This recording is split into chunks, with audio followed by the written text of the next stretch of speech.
Esta gran historia comienza en los crepúsculos de una cansada Roma que, tras sus primeras derrotas, recibía a Emilapios, el Pilar romano, como su nuevo emperador. Los leones, dispuestos a levantar el orgullo de su bandera, retoman en sus garras el control del viejo continente que yacía convulsionado tras la última invasión extranjera, un intento desesperado por resucitar las glorias de antaño. En esa oportunidad, el primer dragón, que para entonces aún no lo era, asume al lado de su hermano la difícil tarea de administrar el pueblo otomano y levantar con orgullo el legado de Amadeo, la luna creciente. Tras un tiempo como administrador en las tierras del sol y el león persa, y habiendo llorado la que sería la recién caída del gigante romano, un ya más experimentado Shao parte al exilio, con seguidores y promesas de perseguir un destino más grande que el que le ofrecía su propio linaje. Tras meses de arduo viaje y con pérdidas al por mayor ante las inclemencias del mar y el clima, Shao y sus fieles llegan a tierras sureñas del nuevo continente, desde donde peregrinan llegando a las costas noreste del continente americano. Allí se asientan en una suerte de campamento que poco tendría de base, 3 grandes tiendas mal protegidas y una fogata apenas lo bastante grande para acobijar el gigantesco grupo. El joven líder de la ambiciosa expedición cae enfermo tras las duras condiciones del viaje y pierde la conciencia durante 3 días seguidos. Los médicos que le acompañaban no tenían mucha fe en su recuperación, pues aquellas condiciones no favorecían su salud. Sus seguidores empezaban a lamentar su coraje al unirse a la expedición y susurros se levantaban en quejas, extrañando sus hogares, sus familias y sus tierras. Sin embargo, allí, mientras la esperanza se escapaba en el agotado aliento de los viajeros, un evento inusitado se presentó. La niebla espesa que acompañaba aquella tarde fría de pesares se disipó. Un ardiente sol se mostraba en el firmamento y en la bóveda celeste se dejaba ver una estela roja que marcaba la caída de una estrella singular, una estrella tan brillante y poderosa que se podía ver incluso en el cenit del día. Entonces, mientras los hombres, médicos y soldados admiraban asombrados el espectáculo celestial, salió de su tienda un fortalecido y completamente revitalizado Shao, que portaba en sus sienes una brillante corona roja con el sello de un dragón escarlata decorando las puntas. El primer dragón ha nacido entre los hombres, y desde este sagrado día yo llevaré la corona del que será su linaje. Todos quienes presenciaban la imponente figura cayeron de rodillas jurando sus vidas y espadas al que sería el primer rey de los 7 reinos. Es muy probable que los hechos hayan sido exagerados con el pasar de los años por bardos y poetas, pero lo cierto es que ante la estrella roja el primer rey se erguía frente a las fauces del destino y la muerte. Allí, tomando como corazón el viejo campamento, se edificaron los cimientos de la que sería la ciudad más grande del continente americano. Entre sus primeras acciones, el recién proclamado rey Shao nombró a Pedroles como su primer Lord Comandante, a quien le encomendaría su vida y seguridad, así como su confianza y respaldo. Tras organizar su primera pequeña corte, el rey hizo un llamado a viejos aliados de Roma y antiguos guerreros del viejo continente, enviándoles cartas e invitándolos a unírseles en su nueva misión, expandir su reino. Sus viejos amigos respondieron. Los antiguos leones rezagados de Roma afilaron sus garras e hicieron escuchar su rugido en afirmación al nuevo rey. Tras reunir lo traído de las regiones persas del Imperio Otomano y los aportes donados por los fieles aliados que acudieron al llamado de Shao, su reino por fin empezaba a prosperar. La ciudad se expandió y nuevas fueron fundadas. La población crecía con el recibimiento masivo de refugiados de todas partes del continente.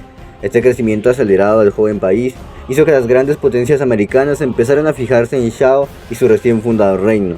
Aquello involucró al país en la actualidad de la política del continente. En esos momentos, la que fue la gran potencia de América, el Imperio de Perú, se hallaba en un fuerte conflicto interno, pues se enfrentaban el emperador Napro, quien abogaba por llevar una política pacífica y diplomática en la región, y su primer general, Máximo, quien insistía en actuar e imponer el dominio peruano entre los nacientes países que representaban una futura amenaza según su visión. Ante aquel panorama, el Consejo de King's Landing se reunió para discutir a cuál bando peruano debían apoyar y de cuál podrían sacar mejor provecho. Tras mucha discusión y postulaciones de todo tipo, el Consejo llegó a la conclusión de que debían mantenerse neutrales y esperar a que el conflicto acabara con la nación peruana, y después aniquilar a quien fuera el bando superviviente. De esa manera, podrían aprovechar el vacío de poder que dejaría la caída del imperio peruano en América para ganarse un puesto en la política internacional americana. Sin embargo, aunque en sus filas el rey Shao contaba con grandes y legendarios guerreros, sabía que necesitaría de fuertes aliados para cumplir su cometido. Fue entonces que el primer dragón se unió a una liga política internacional que buscaba ser garante de la estabilidad de la política americana, la Liga Staff, que estaba compuesta por los siguientes nombres: Golden, líder del Imperio Proteísta; J. Virado y Juggernaut, líderes de Solari; Nach, líder de Asford; Oath Shadow, líder de los aztecas; y Shao, líder de King's Landing. Tras varios días de incertidumbre y caos en el oeste americano, noticias importantes llegaron a King's Landing. El emperador del Sol ha enfermado. Sus días están contados.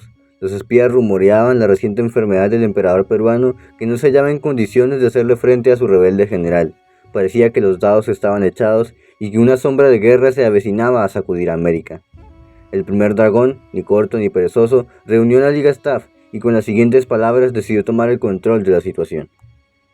Respetados miembros de la Liga, líderes, la noticia ha corrido por América como el viento de agosto corre por los campos. No podemos negarlo ni pretender ignorancia. Napro ha caído y Perú lo hará con él.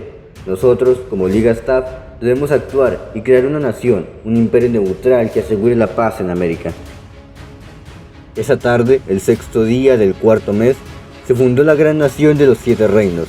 Los primeros en unirse a King's Landing en tal propuesta fueron los aztecas de Oath Shadow, y los siguieron los Solari de J. Virado y Juggernaut. Más tarde, los proteístas de Golden, que pasarían a llamarse Riverrun, y con un miembro extra, Sandy Bax, líder de la República Argentina. Ese mismo día, Perú pierde 5 regiones ante la incertidumbre de la caída de su más grande líder, Napro. Tras aquellos eventos, la guerra interna del Imperio del Sol se da por terminada. Uno de los generales del emperador, Takato, es acusado y señalado como la verdadera raíz del problema de la nación, y como el responsable de la pérdida de las 5 regiones. Por esto mismo es exiliado y perseguido, provocando que éste se uniera a los 7 reinos en búsqueda de su venganza contra el Imperio de Perú. El emperador Napro logra milagrosamente sobrevivir a su enfermedad y reponerse. Sin embargo, aún su recién unificado imperio se hallaba en desventaja ante la nación de los 7 reinos que le superaban territorio, economía y poderío militar. Todo esto genera tensiones entre el tambaleante imperio y la joven nación, que se hallaba en su época de mayor esplendor. Los primeros roces de estos 2 titanes no se hicieron esperar. Pequeños enfrentamientos de guerrillas se daban constantemente entre las regiones del sur, aunque siempre entre pequeños grupos y con tan poco impacto que no eran suficientes para iniciar las hostilidades de lleno en los territorios enemigos.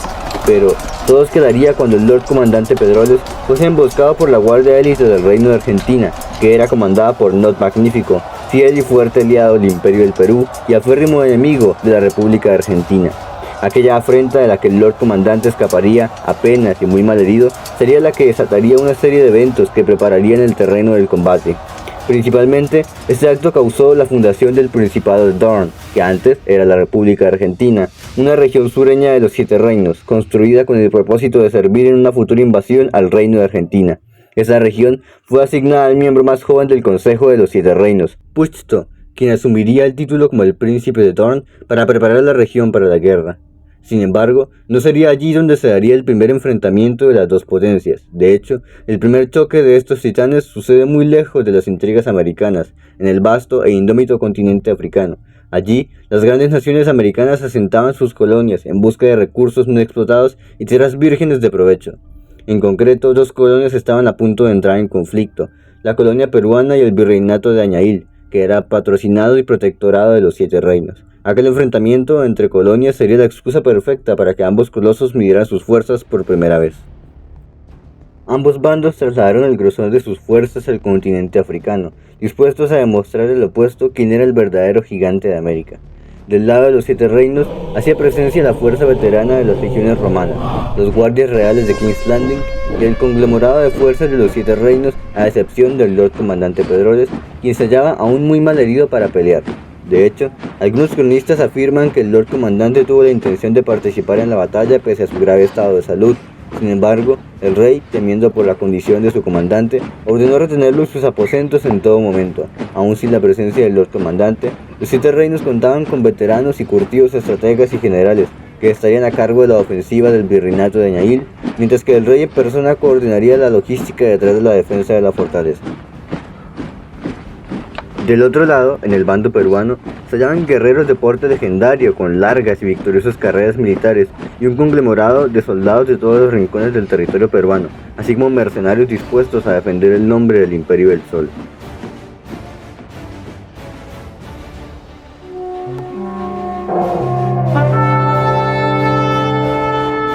La batalla dio inicio con los rugidos de las trompetas y los cuernos de guerra, que sonaron tan profundo y fuerte que incluso la tierra tambaleaba al oír el estruendo.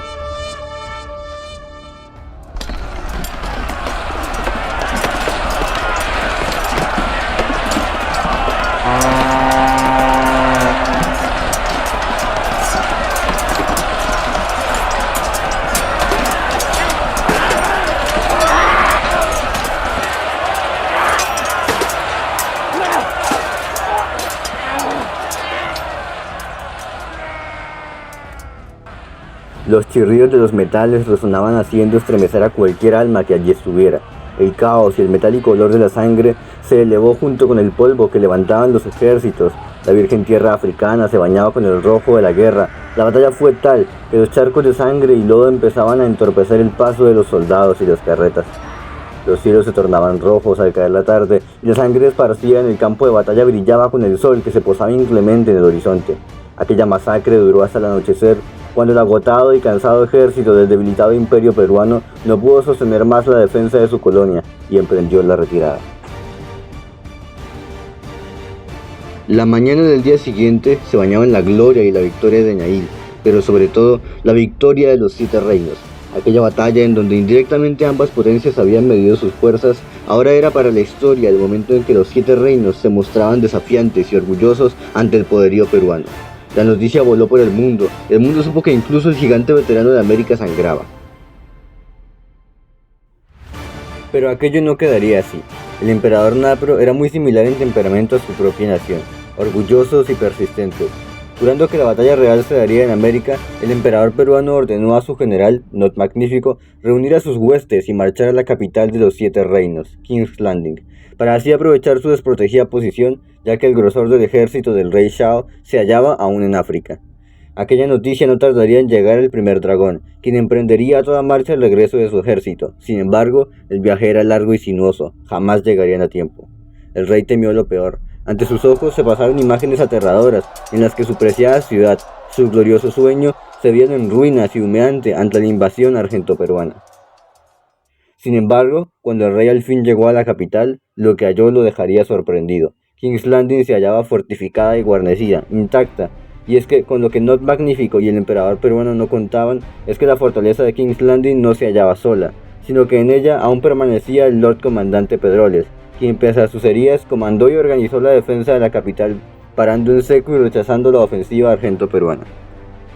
Tras aquel ataque directo a la capital de los 7 reinos, la Liga Staff, comprometida con mantener la paz en el continente, organizó una cumbre para que los líderes de ambas naciones se reunieran, y así fue.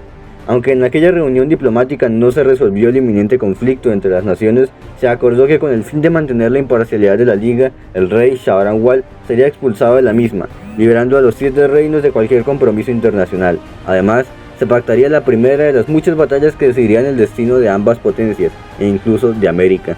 De esta forma, la Liga garantizaba que el conflicto no escalara a un enfrentamiento masivo en el continente, o peor, un enfrentamiento mundial. La primera de las batallas por el destino del Imperio de Perú y los 7 reinos se daría entre el Reino de Argentina, al mando de Not Magnífico, y el Principado Militar de Dorn, al mando de Puchto.